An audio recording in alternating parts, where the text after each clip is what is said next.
Operation सिंदूर के बाद सेना प्रमुख उपेंद्र द्विवेदी का पहला बड़ा बयान, कहा कि आतंकवाद को हमेशा माकूल जवाब मिलेगा। जनरल द्विवेदी ने कहा कि सरकार ने हमें एक्शन लेने की पूरी छूट दी है, देश की जनता ने भी पूरा साथ दिया। ये जीत सेना के साथ साथ पूरे देश की।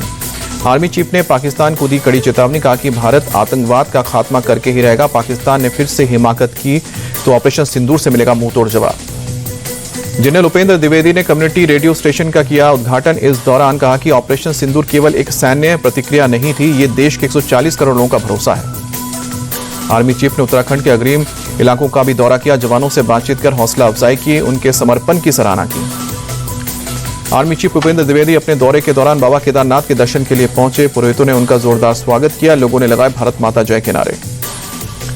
गृह मंत्री अमित शाह ने तमिलनाडु की सभा में ऑपरेशन सिंदूर का जिक्र किया, कहा कि सेना ने पाकिस्तान में घुसकर आतंकी ठिकानों को तबाह किया। तमिलनाडु के मदुरै में गृह मंत्री अमित शाह ने चुनावी सभा को संबोधित किया, कहा कि अगले साल प्रदेश में बीजेपी या एडीएमके की सरकार बनेगी। अमित शाह बोले, मैं रहता दिल्ली में हूं लेकिन मेरा ध्यान तमिलनाडु में रहता है। सीएम स्टालिन ने कहा कि मैं डीएमके को नहीं हरा सकता। सीएम स्टालिन के बयान पर अमित शाह ने जताई सहमति, कहा कि उन्होंने सही कहा कि मैं नहीं, तमिलनाडु की जनता उन्हें हराएगी। जासूसी के आरोपी में गिरफ्तार यूट्यूबर जसवीर सिंह उर्फ जान महल की आज मोहाली कोर्ट में पेशी। 2 दिन की पुलिस रिमांड आज खत्म हो रही है। दिल्ली के पूर्व डिप्टी सीएम मनीष सिसोदिया की आज एसीबी के सामने पेशी होगी। क्लासरूम घोटाले के मामले में पूछताछ। 6 जून को पूर्व मंत्री सत्येंद्र जैन से हो चुकी है पूछताछ। मुंबई में आज शिवसेना यूबीटी बीएमसी चुनाव के लिए प्रचार का आगाज करेगी। आदित्य ठाकरे मुलुंड में जनसभा को संबोधित करेंगे। महाराष्ट्र के मंत्री नितेश राणे को उनके बड़े भाई और शिवसेना नेता नीलेश राणे ने दिया जवाब, कहा कि नितेश संभलकर बोले, उनके बयान से किसको फायदा होगा इसका ध्यान रखें। नीलेश के बयान का नितेश राणे ने दिया जवाब, कहा कि नीलेश जी आप टैक्स फ्री हो। धारावी में नितेश राणे ने कहा कि शिवसेना नेता कितनी भी ताकत दिखा ले, लेकिन ये ना भूलें कि सबका बाप सीएम फडणवीस है।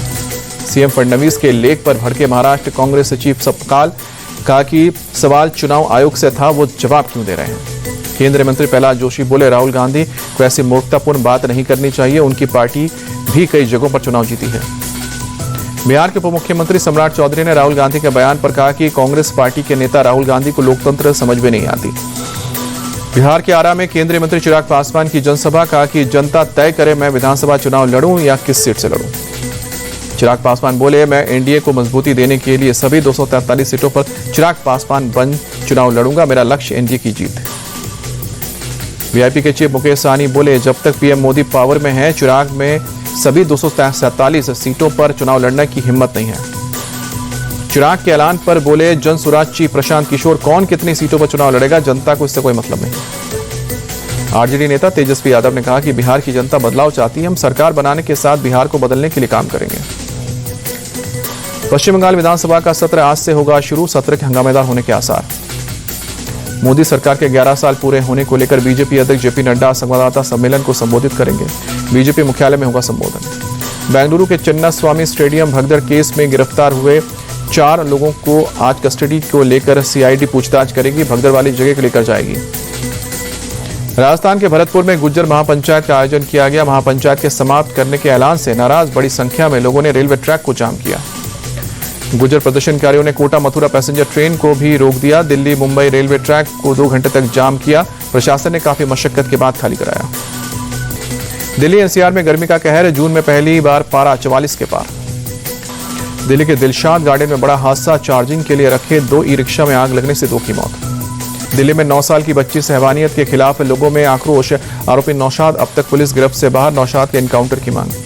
दिल्ली के पहाड़गंज में एक होटल में सारिका नाम की लड़की का शव मिला, अपने दोस्त सचिन के साथ होटल में रुकी थी, पुलिस ने सबूत जुटाए। दिल्ली पुलिस ने 2 घंटे के अंदर सारिका की हत्या के दोषी को पकड़ा। प्रारंभिक जांच में रस्सी से गला घोंटने की बात सामने आई। पीड़िता के पति अतुल कुमार के गुप्ता बोले, गाड़ी में स्क्रैच तक नहीं दिखाई दे रही है, फिर भी 3 महिलाएं मेरे घर में घुसकर मारपीट करती हैं। बिहार के पटना में जमीनी विवाद को लेकर 2 पक्षों में हुई गोलीबारी, घटना में 3 लोग घायल। स्पेन के कार्लोस अल्कराज ने जीता फ्रेंच ओपन का मेंस सिंगल्स का खिताब, फाइनल मुकाबले में इटली के जैनिक सिनर को हराया।